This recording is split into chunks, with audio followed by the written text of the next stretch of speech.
Hello বন্ধুরা, welcome to my YouTube channel. যারা আমার ছোট চ্যানেলটিকে সাবস্ক্রাইব করেননি অবশ্যই সাবস্ক্রাইব করে ফেলবেন। আজকে আমরা যে কোরিয়ান ড্রামাটি এক্সপ্লেন করতে যাচ্ছি সেটি হলো 2018 সালে মুক্তি পাওয়া Korean drama come and hug me. আমাদের লিড অ্যাক্টর ছোটবেলা থেকে একজনকে ভালোবাসতো, কিন্তু তার ভালোবাসার মানুষের পুরো ফ্যামিলিকে ধ্বংস করে দেয় হচ্ছে তার বাবা। সে একজন কোরিয়ার সব থেকে বড় সিরিয়াল কিলার। সে তার নিজের সন্তানকেও তার মতো সিরিয়াল কিলার বানাতে চেয়েছিল। সে বাবার উপর রিভেঞ্জ নেওয়ার জন্য হয়ে গিয়েছে একজন পুলিশ অফিসার। সামনে কি কি করে সেটা আমরা গল্পের সামনে গেলেই বুঝতে পারবো। তো চলুন শুরু করা যাক। গল্পের শুরুতেই আমরা দেখতে পাই পুলিশ হেডকোয়ার্টারে সবাই ইন্টারভিউ দেওয়ার জন্য সবাই অনেক বেশি টেনশনে থাকে। তারপর সিরিয়াল অনুযায়ী ডাকা হয় একের পর এককে। তারপর ডাকা হয় 124 নম্বর সিরিয়াল, যে আমাদের মূল লিড অ্যাক্টর চাই ডোজেন। সে ওখানে ঘুমিয়ে পড়েছিল। আবারও পুলিশ অফিসাররা তার নাম ধরে ডাক দিলে সে লাফ দিয়ে উঠে তার কাছে যায়। তারপরে তিনজন করে ইন্টারভিউ বোর্ডে নিয়ে যাওয়া হয়। ইন্টারভিউ বোর্ডে একজন অফিসার চাই ডোজেনকে দেখে তাকিয়ে থাকে। তার কি ভূমিকা সেটি আমরা গল্পের সামনে গেলে দেখতে পারবো। অপরদিকে আমরা দেখতে পাই আমাদের লেডি অ্যাক্টর জাই সে অ্যাক্ট্রেস হওয়ার জন্য অডিশন দিচ্ছিল।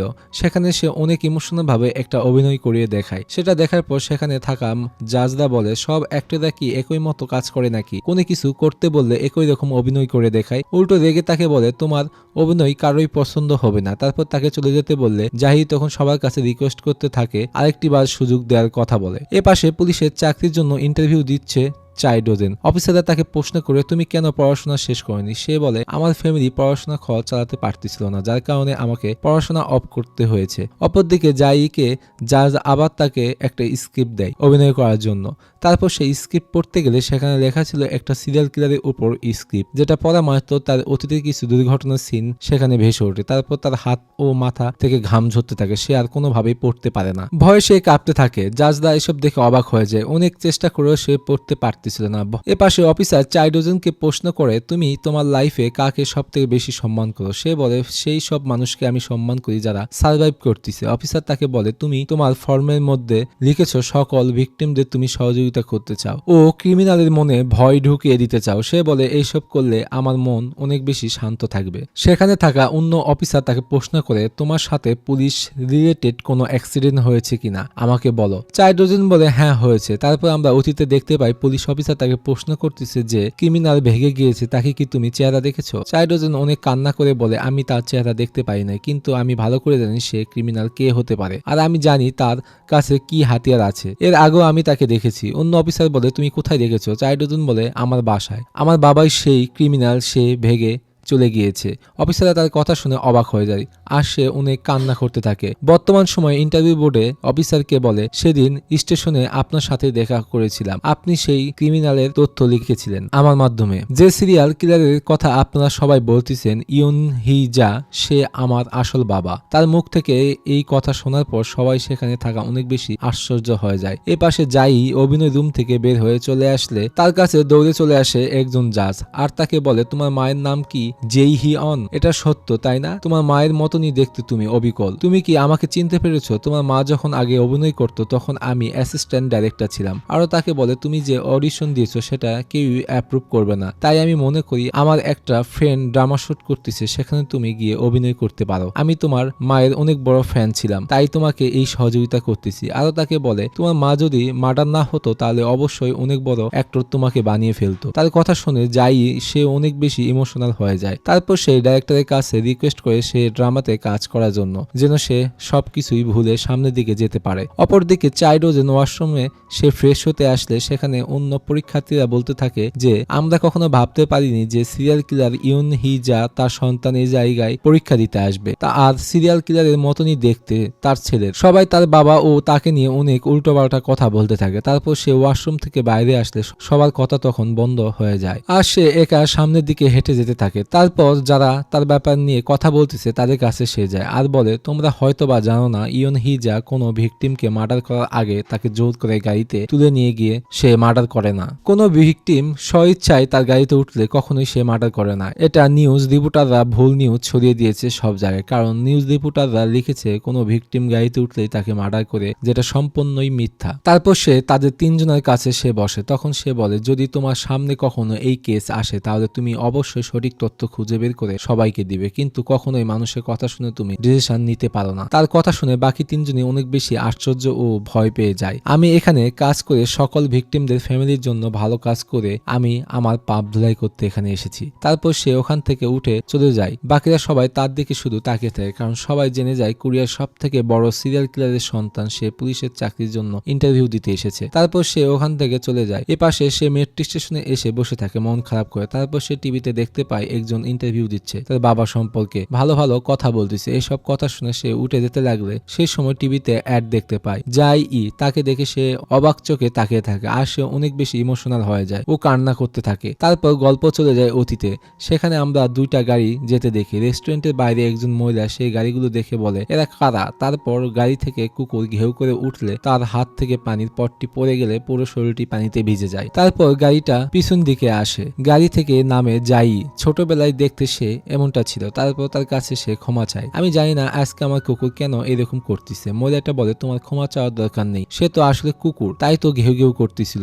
যাইর মা গাড়ি থেকে নেমে তার কুকুরের ব্যবহারের জন্য সেও ক্ষমা চায়। তারপর তারা ওখান থেকে চলে যায়। যাই তার নতুন বাসায় শিফট হওয়ার জন্য তার পুরো ফ্যামিলি একসাথে যাচ্ছিল। রাস্তা দিয়ে যাওয়ার পথে হঠাৎ করে সে একটা ছেলেকে দেখতে পায়। সে তার বোনকে নিয়ে যাচ্ছিল। সে আর কেউ না, আমাদের এই গল্পের লিড অ্যাক্টর চাই ডোজেন। তাকে দেখে সে অবাক চোখে তাকিয়ে থাকে। চাই ডোজেনের ছোট বোন তাকে বলে ভাইয়া আমি তোমাকে নিয়ে আজকে একটা ড্রয়িং বানিয়েছি। বাবা ও ভাইদের নিয়ে তুমি ড্রয়িং বানাওনি? তার ছোট বোন বলে তাদের নিয়ে আমি কোনো ড্রয়িং বানাইনি। বাবাকে দেখলে আমার অনেক ভয় লাগে, আর বড় ভাইকে নিয়ে ছবি বানাইনি কারণ সে আপনাকে শুধু মারে, আর ছোট বোন তাকে অনেক বেশি ভালোবাসে। তারপর চাই ডোজেন তাকিয়ে থেকে দেখে যাই ও তার কুকুর একে অপরের দিকে দুইজনই তাকিয়ে থাকে। আবারও সে তার কুকুরকে বলে তুমি কেন আবারও ঘেউ ঘেউ করতেছ? তোমাকে আমি কতবার নিষেধ করেছি। আর কুকুরকে দেখে ভয় পেয়ে যায় চাই ডোজেনের ছোট বোন। তখন তার বোনকে বলে তুমি ভয় পেও না, সে শুধুমাত্র একটু কুকুর। তারপর আবারও গাড়ির পিছনে নিয়ে তাদের কাছে সে ক্ষমা চায়। যাই চাই ডোজেনকে দেখে সে পুরোই ক্রাশ খেয়ে যায়। দুজনের দিকে শুধু তাকিয়ে থেকে দেখতে থাকে। অসাধারণ একটা সিন সেখানে আমরা দেখতে পাই। তারপর সে চলে যেতে লাগলে চাই ডোজেনের বোন টাটা দিলে সেও টাটা দিয়ে বিদায় নেয়। আর তার ছোট বোন তাকে বলে কুকুরটা কত সুন্দর ও মেয়েটিও অনেক বেশি কিউট ছিল। তারপর তারা দুই ভাই বোন ওখান থেকে চলে যেতে লাগে। এপাশে জাহি ও তার পুরো ফ্যামিলি চলে আসে তাদের নতুন বাসায়। অপরদিকে রেস্টুরেন্টের মহিলারা গল্প করতে থাকে। একজন সেলিব্রিটি এই এলাকাতে থাকতে এসেছে সেই পাহাড়ে। তারা এখানে ছুটি কাটানোর জন্য এসেছে। তাদের শহরে বাসা রয়েছে। তারা আরো বলে সে অনেক ধনী ব্যক্তি হবে, যার কারণে এত টাকা খরচ করে সেখানে থাকতে এসেছে। তারা ভাবে সে হয়তো বা প্লাস্টিক সার্জারি করে এত সুন্দর হয়েছে। তার সুন্দর চেহারা তাদের দুজনের মধ্যে একজনও সহ্য করতে পারতেছিল না। তারপর সে রেস্টুরেন্টে কাস্টমার খাবার দিতে থাকে। কাস্টমাররা খুশি হয়ে তাকে টিপস দিলে তা পেয়ে সে অনেক বেশি খুব হ্যাপি হয়ে যায়। তখন কাস্টমার বলে তুমি গিয়ে সিগারেট নিয়ে আসো। সেই টাকা দিয়ে এটা শুনে তার অনেক মন খারাপ হয়ে যায়। তারপর সে রাগান্বিত ভাবে বাইরে আসলে তখন আমরা দেখতে পাই চাই ডোজেন বাইরে দাঁড়িয়ে আছে। এটা আসলে তার মা চাইহি। তার ছেলেকে বলে আমি তোমাকে কতবার নিষেধ করেছি এখানে না আসতে, তারপর কেন এসেছো তুমি? আসলে সোজিন বারবার আপনার কথা বলতেছে। সোজিন হলো তার ছোট বোন। আমি তাকে শুয়ে রেখেছি। সে তার মায়ের কাজে সহযোগিতা করতে চাইলে তার মা বলে তুমি বাসায় চলে যাও এবং তোমার বাবার জন্য ভালো করে খাবার বানিয়ে দাও। তারপর সে ওখান থেকে চলে যায় তার বোনের কাছে। দূর থেকে তার মা দেখে অনেক বেশি টেনশনে করে তাদের দুজনকে নিয়ে। সে অনেক বেশি চিকন হয়ে যাচ্ছে না খাওয়ার জন্য। তারপর আমরা দেখতে পাই কিছু ছেলে কিছু মেয়েকে ইপটিজিং করতেছিল। মেয়েটির বই কেড়ে নিয়ে বলে এখানে কি গার্লফ্রেন্ড বানানোর কোনো চ্যাপ্টার আছে কিনা। তাকে জিজ্ঞেস করে। তার কথা শুনে সব মেয়েরা অনেক ভয় পাচ্ছিল আর সব ছেলেরা অনেক বেশি মজা করতে থাকে। তারপর সেখানে স্কুল বাস চলে আসলে সব মেয়েরা দৌড় দিয়ে সে উঠে পড়ে বাসে, যার কারণে তারা খুব বেশি ইপটিজিং তাদেরকে করতেও পারে না। তারপর সে দৌড় দিয়ে তার বাবার কাছে যায়। তখন আমরা জানতে পারি চাই ডোজেনের বড় ভাই এই ছেলেটি। তার বাবাকে জিজ্ঞেস করে আপনি কোথায় গিয়েছিলেন। সে বলে আমি সিউলের কোথাও এক জায়গাতে থাকি না। তারপর সে লক্ষ্য করে তার বাবার গাড়িতে একটা ময়লাযুক্ত ব্যাগ রয়েছে। আরো তার বাবাকে বলে আমি ইন্টারনেট ক্যাফেতে যাচ্ছি, কিছু টাকা দেওয়া যাবে। তারপর তার বাবা টাকা দিয়ে দেয়, ওখান থেকে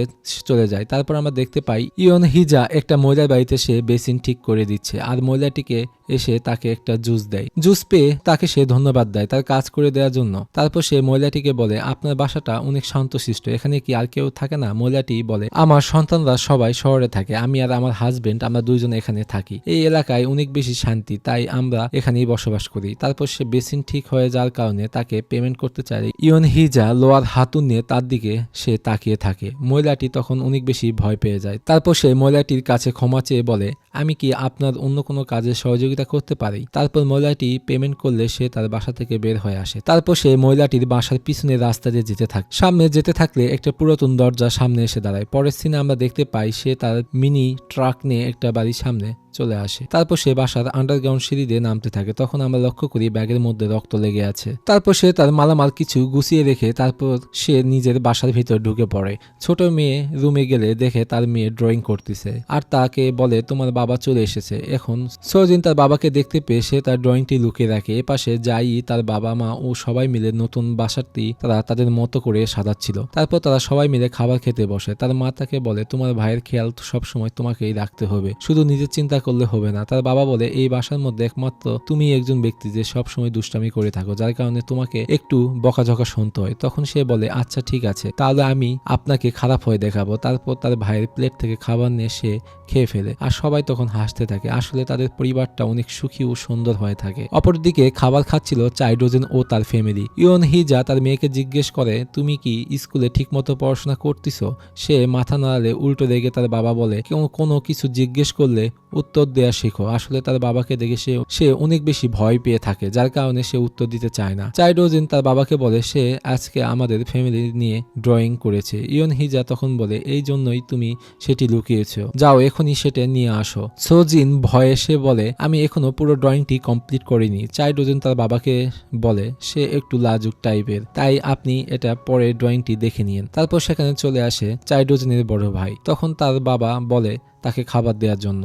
আসলে সে বাসায় একা সব কাজ করে থাকে চাইডোজেন। এ পাশে তার বড় ভাই খবরে দেখতে পায় একটা বাসায় একজন মহিলা মার্ডার হয়েছে। আসলে তার বাবাই এই মার্ডারটি সে করে এসেছে। সে সময় তার বাবা বলে এই সব কি তুমি নিজে দেখতেছো, এখনই খাবার টেবিলে বসো। ইয়ন হিজা সে নিউজে দেখে অনেক বেশি হাসতে থাকে, কারণ মার্ডার ওয়েপেন কোনো কিছুই সেখানে পায়নি পুলিশ অফিসাররা। এ পাশে চাইডোজেনের বড় ভাই সে তার ছোট বোনের ড্রয়িং দেখতে থাকে। সে সময় সে লক্ষ্য করে তার মুখের ফেস রাগান্বিত ও বাবার ফেস সে আঁকতে পারেনি। এটি দেখে সে অনেক বেশি অবাক হয়ে যায়। পরের দিন আমরা দেখতে পাই জাই ই ও তার ভাই তারা দুইজন একসাথে নতুন স্কুলে যাচ্ছে। আর তার ভাইকে দেখে অন্য মেয়েরা বলে সে কত হ্যান্ডসাম ও কিউট দেখতে। তখন জাহি সে বলে এই জন্যই আমি তোমার সাথে স্কুলে যেতে চাই না। তার ভাই বলে কি?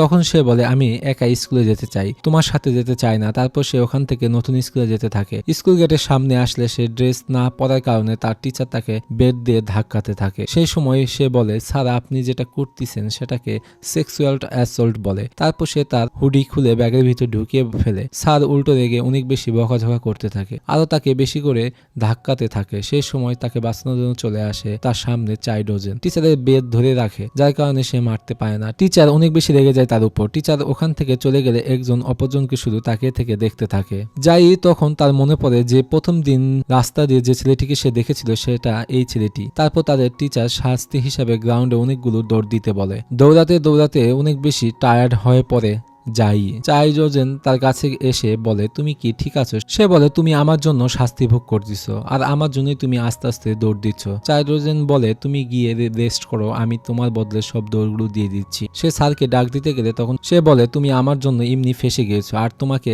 আমার জন্য কষ্ট করতে হবে না। তারপর তারা দুইজন আবারও একসাথে দৌড় দিতে থাকে। যাই অজ্ঞান হয়ে পড়ে যাওয়ার নাটক করলে টিচার অনেক ভয় পেয়ে যায়। যাই চাইডোজেনকে বলে যখন কোনো বিপদে পড়বে তখন অজ্ঞান হওয়ার নাটক করবে, এটাই আমার বাবা বলেছে। চাইডোজেন তার কথা শুনে সে পুরোই অবাক হয়ে যায়। টিচার এসে তাকে নিয়ে তাড়াতাড়ি মেডিকেল রুমে নিয়ে যাওয়ার কথা বলে। সে তাকে তুলে নিয়ে সামনের দিকে যেতে থাকে। যাই চাইডোজেনকে বলে আমি তো সত্যি সত্যি অজ্ঞান হয়ে যাইনি, এত কষ্ট কেন তুমি করতেছো? তারপর তার কাছে ক্ষমা চায় তাকে এভাবে ফাঁসানোর জন্য। তারপর ক্লাসরুমে চাইডোজেন তার পাশের বেঞ্চটি খালি থাকার কারণে সে তার দিকে তাকিয়ে থাকে। তারপর ক্লাসরুমে ক্লাস টিচার নিয়ে আসে যাই তাকে দেখে সে অবাক হয়ে যায়, তার দিকে তাকিয়ে থাকে। তারপর সে তার নিজের পরিচয় ইন্ট্রোডিউস করে তার সহপাঠীদের সাথে। আরো সবাইকে বলে আমার মা একজন মুভি অ্যাক্ট্রেস, কিছুদিন আগে সে ড্রামা সিরিজ কমপ্লিট করেছে। তার কথা শুনে ক্লাসে সবাই অনেক বেশি ইন্টারেস্ট হয়ে যায় তার উপর। ক্লাস টিচার জাইকে চাইডোজেনের পাশে সিটে বসতে বলে। তারপর সে তার কাছে যায় আর তাকে হ্যালো বলে। আমরা দুইজন আজকে দ্বিতীয়বারের মতো একসাথে হয়েছি, তোমাকে দেখতে পেয়ে অনেক বেশি খুশি লাগতেছে। সেও বলে হ্যাঁ আমারও। যাই তাকে রেস্টুরেন্টে খেতে নিয়ে যেতে চায় এবং তার সাথে অনেক বকবক করতে থাকে। সেটা সে লজ্জায় কোনো কিছুই বলতেও পারতেছিল না। তারপর তাকে ডাইরেক্ট জিজ্ঞেস করে বসে, তুমি কি আমাকে পছন্দ করো নাকি? সে বলে এই ধরনের কোনো কিছুই হয়নি। যাই তার মুখের কাছে গিয়ে সে বলে, তাহলে তুমি কেন আমাকে এইভাবে দেখতেছো? তাহলে কি আসলেই আমি অনেক দেখতে কিউট? তার মুখের হাসি ও চোখ দেখে পুরোই টাসকি খেয়ে যায় চাইডোজেন। অবাক চোখে সে শুধু তাকিয়ে থেকে দেখে, কোনো কিছুই বলতে পারে না। অসাধারণ একটা মুহূর্ত সেখানে আমরা দেখতে পাই। তারপর তারা দুইজন ক্লাস করতে থাকে। ক্লাস শেষ হয়ে গেলে যাই চাইডোজেনকে বলে, তুমি যদি আমার উপর রাগ না করে থাকো তাহলে কথা বলতিছো না কেন? তারপর তার পিছু নিতে নিতে ছেলেদের ওয়াশরুম পর্যন্ত চলে যায়। সে এটা দেখে অনেক বেশি লজ্জা পেয়ে যায় আর দৌড় দিয়ে সে ক্লাসরুমে চলে যায়। চাইডোজেন খেলাধুলা শেষ করে সে মুখ ধুতে গেলে আবার তার পিছনে চলে আসে যাই। তাকে একটা রুমাল দিয়ে বলে, এটা অনেক সুগন্ধযুক্ত রুমাল, তুমি এটা দিয়ে মুখ মুছতে পারো। সে বলে, ধন্যবাদ, আমার এটির কোনো প্রয়োজন নেই। তারপর সে চলে গেলে তাকে বলে, তুমি কি সত্যি আমার উপর রাগ করেছো? আরো তাকে বলে, আমি শুধু ক্ষমা চাওয়ার জন্য তোমার পিছনে আমি পড়েছি। তার কথা না শুনে সে চলে যায়। স্কুল ছুটি হয়ে যাওয়ার পর যাই সে তার ফ্রেন্ডের সাথে অনেক বেশি মজা করতে থাকে আর চাইডোজেনের সাথে কথা বলার জন্য সে ছটফটাতে থাকে, কিন্তু তার মেয়ে ফ্রেন্ডের জন্য সে তার কাছে যেতেও পারে না। সে সময় তার ছোট বোন তার কাছে চলে আসে আর সে বলে, এত কেন রুট ভাব সে